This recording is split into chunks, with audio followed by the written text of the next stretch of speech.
Students, हम lecture number 7 को discuss कर रहे हैं। लेक्चर नंबर 7 में जो हमारा टॉपिक है वो है solutions of the first order differential equations को मैट लैब के अंदर किस तरह फाइंड आउट किया जाता है। उसके लिए हमने डी सॉल्व कमांड के यूज़ को सीखा एंड देन फिर हमने देखा कि किसी भी डिफरेंशियल इक्वेशन का जो जनरल सॉल्यूशंस है वो किस तरह फाइंड आउट होता है। Then after that corresponding to some specific initial conditions, अगर हम किसी फर्स्ट ऑर्डर डिफरेंशियल इक्वेशन है उसकी हम कोई इनिशियल कंडीशंस डिफाइन कर दें, फिर उन इनिशियल कंडीशन के करस्पॉन्डिंग जो है वो पर्टिकुलर सॉल्यूशंस को हम किस तरह फाइंड आउट करते हैं। फिर उस पर्टिकुलर सॉल्यूशन के जो ग्राफ को हमने प्लॉट करके देखा using plot command. Some time ये होता है कि हम चाहते हैं कि हम फैमिली ऑफ सॉल्यूशंस को भी ऑब्जर्व करें, तो मैट लैब के अंदर इट्स अ वेरी नेचुरल, आप ये ऑब्जर्व कर सकते हैं। इससे फैमिली ऑफ सॉल्यूशंस को प्लॉट किया जा सकता है। फैमिली ऑफ सॉल्यूशंस को प्लॉट करने से जो मीनिंग है यहाँ पे वो ये है, फॉर एग्जांपल आपने एक इनिशियल कंडीशन डिफाइन की थी y0 = 2, तो यहाँ पे एक स्पेसिफिक वैल्यू है इनिशियल कंडीशन की, डेट इज़ 2। लेकिन अगर आप इन वैल्यूज़ को वेरी कर देते हैं, फॉर एग्जांपल आप चाहते हैं up to 1 0 up to 2 and up to 10 different values के ऊपर जो सॉल्यूशंस का है उसका बिहेवियर को चेक करें, तो उसके लिए आपको फैमिली ऑफ सॉल्यूशंस को प्लॉट करना पड़ेगा। अब फैमिली ऑफ सॉल्यूशन को किस तरह प्लॉट करते हैं, हैंडआउट्स के अंदर इस प्लॉट कमांड से यूज़ की गई है कि इस प्लॉट कमांड को यूज़ करके आप फैमिली ऑफ सॉल्यूशंस जो है वो फाइंड आउट कर सकते हैं। लेकिन वहाँ पे आपको क्या है, एक फॉर लूप की हेल्प लेना पड़ेगी, यानी जो आप वैल्यूज़ को वेरी करेंगे उसके ऊपर आपको लूप चलाना पड़ेगा। अब फॉर लूप की कंस्ट्रक्शन किस तरह की है वो भी हम ऑब्ज़र्व करेंगे कि फॉर लूप किस तरह वर्क करता है। लेकिन बीइंग अ मैथमेटिशियन आप विजुलाइज करें कि for example the movement, the circular movement of a wheel of a cycle, कि जैसे वो साइकिल का व्हील जो है मूव करता है, कि अब वो इनिशियल पॉइंट से जाता है और फिर वो उसी पॉइंट पे वापस आता है। फॉर एग्जांपल जिस पॉइंट से उसकी मूवमेंट शुरू हुई थी वो उसी पॉइंट पे सर्कुलर मूवमेंट के बाद, सर्कुलर मोशन के बाद वो वहाँ पे वापस आता है। फॉर लूप भी इसी तरह करेगा कि वो अगर सी की वैल्यूज़ फॉर ज़ीरो है, वो ज़ीरो को एवेल्यूएट करवाएगा फंक्शंस के ऊपर। वो वैल्यूएट करवाने के बाद देन आफ्टर डैट फिर वो क्या करेगा कि सी की सेकंड वैल्यू के लिए वैल्यूएट करेगा लाइक अ सर्कुलर मोशन। तो being a students of mathematics, आपके लिए विजुलाइज करना as compare to the students of other discipline I think easy होगा कि फॉर लूप की जो सर्कुलर मूवमेंट है उसको हम किस तरह विजुलाइज करते हैं। तो with the help of for loop and together with the combination of the plot command, हम यहाँ पे फैमिली ऑफ सॉल्यूशंस कर्व्स को प्लॉट करेंगे।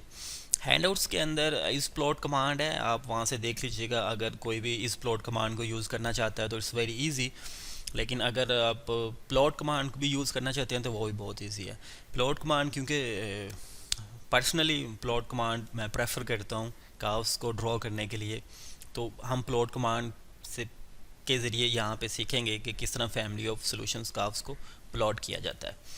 सपोज हमारे पास जो प्रॉब्लम है for example d Y over d x is equal to x into y and plus 2x and square, और जो हमारी इनिशियल कंडीशंस हैं suppose that is y0 is equal to C को यहाँ पे हम कोई पर्टिकुलर वैल्यूज़ असाइन करेंगे। For example let's suppose C जो वेरी करेगा वो वेरी करेगा up to -3 and up to 3 and to 3, यानी -3 से 3 तक वेरी करेगा सी। तो इन डिफरेंट इनिशियल वैल्यूज़ के ऊपर हम सॉल्यूशंस फाइंड आउट करेंगे, फिर हम उनको प्लॉट करेंगे।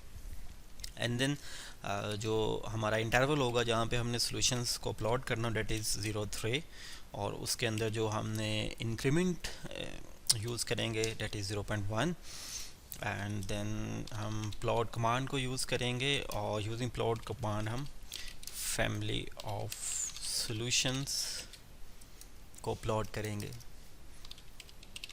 फैमिली ऑफ सॉल्यूशंस को प्लॉट करेंगे। देन फर्स्ट ऑफ ऑल हमें क्या करना पड़ेगा, हमें ये जो डिफरेंशियल इक्वेशंस हैं हमारी, इसका जनरल सॉल्यूशन फाइंड आउट करना पड़ेगा।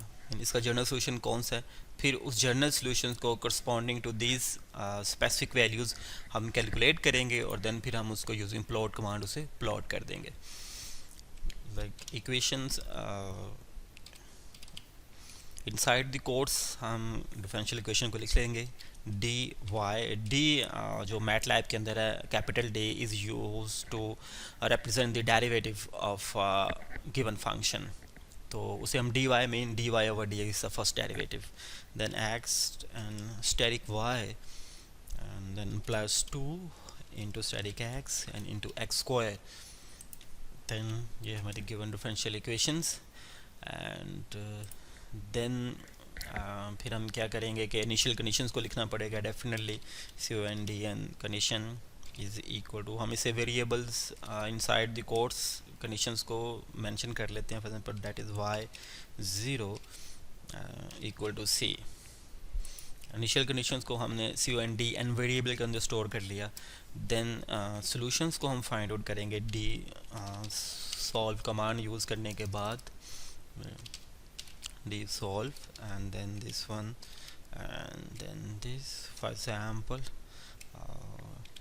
Equations and then the conditions जिस वेरिएबल में हमने स्टोर की हैं and then further x and then फिर हम इसे एग्जीक्यूट करेंगे. एग्जीक्यूट करने से पहले वो आपसे मैटलैब पूछेगा कि आप इसे किस नाम से सॉल्व करना चाहते हैं. तो हम इसे फैमिली सॉल्यूशंस के नाम से सेव कर लेते हैं.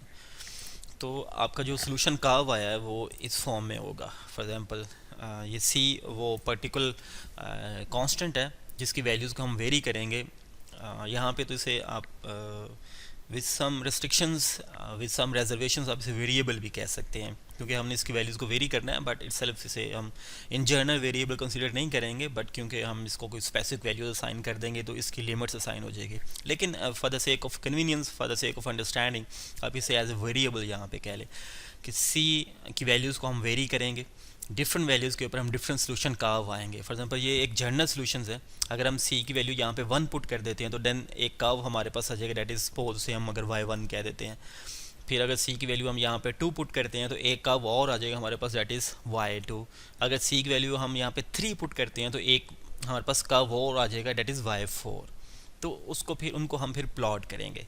लेकिन ये तो मैनुअली है ना, आप सी की वैल्यूज़ पुट करें. लेकिन मैटलैब के अंदर आप सी की वैल्यूज़ किस तरह पुट करेंगे उसके लिए आपको एक लूप चलाना पड़ेगा डेट इज़ फॉर लूप. अब जो आपका फॉर लूप होगा वो for example for C is equal to -3 and 3, यानी सी की जो वैल्यू वेरी करेगी वो -3 से 3 तक करेगी. और एंड यानी जब भी आप लूप डिफाइन करेंगे तो आपको इसे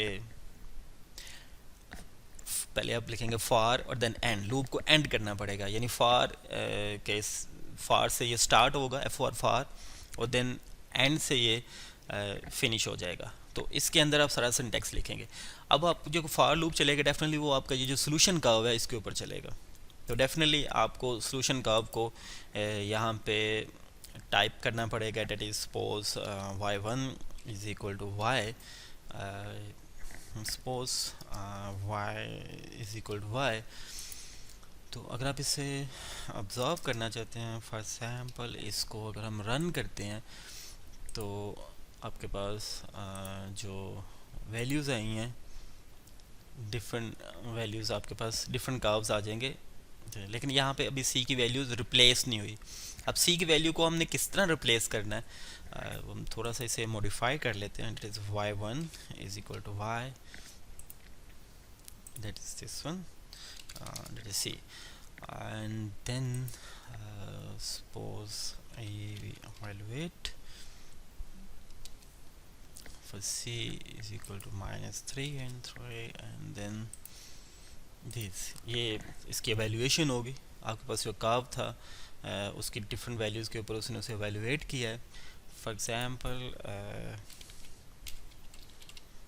वेक्टराइज देन y. जिस तरह यूजुअल हम प्लॉट कमांड यूज़ करने से पहले वैल्यूज़ को हम वेक्टराइज फॉर्म में कन्वर्ट करने के बाद फिर सोल्यूशन कर्व्स को जो है हम वेक्टराइज फॉर्म में कन्वर्ट करते हैं. देन आफ्टर उसके हम एवेल्यूएट करते हैं. सेम इसी तरह आप इसे करेंगे and then plot x and y1 and then after that